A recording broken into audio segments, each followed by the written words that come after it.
Buon lunedì dalla redazione della Prealpina per le anticipazioni sull'inserto del calcio dilettantistico allegato al giornale di oggi. E non è stata una gran domenica per le big del nostro calcio, visto che il Varese ha perso a Vinovo, mentre la Varesina non è riuscita a battere il Vigasio, perdendo la vetta della classifica.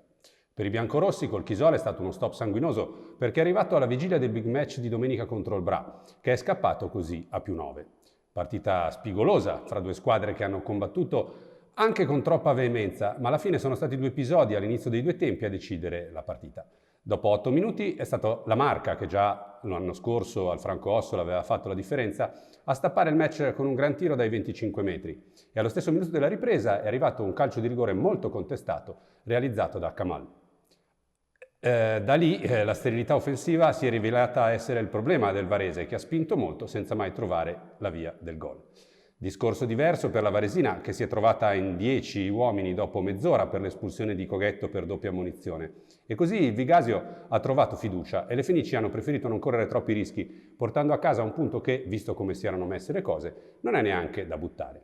Niente da fare per la Castellanzese, che a Verona contro il Chievo è stata infilata dai gol di Colferai e Fiorin, e non è bastata la rete di Chessa per riaprire la partita a metà ripresa, nonostante una costante e generosa pressione. Altra brutta sconfitta infine per l'Arconatese, che è crollata nella ripresa a Lodi sul campo del Fanfulla. In eccellenza ha impiegato un tempo la Solbiatese ad avere ragione della Lentatese, grazie a una doppietta di Scapinello e al 3-0 di Mondoni nel finale, in una domenica nella quale si è segnalata la bella iniziativa del club nerazzurro, che ha invitato i propri tifosi a donare coperte per chi ne ha più bisogno. Il Legnano si è invece buttato via a Rho, sprecando il vantaggio prima per 2-0 e poi per 3-1, perdendo clamorosamente 4-3. È stata una domenica ricchissima di gol, con le vittorie del Sarone e della Caronnese, le sconfitte di Sestese e Ispra e il pari non entusiasmante della Vergiatese contro la base 96 dell'ex Crucitti. E poi tante chicche nelle altre categorie, con anche un ospite da Serie A presente nel big match della prima categoria fra Faluppiese e Gallarate.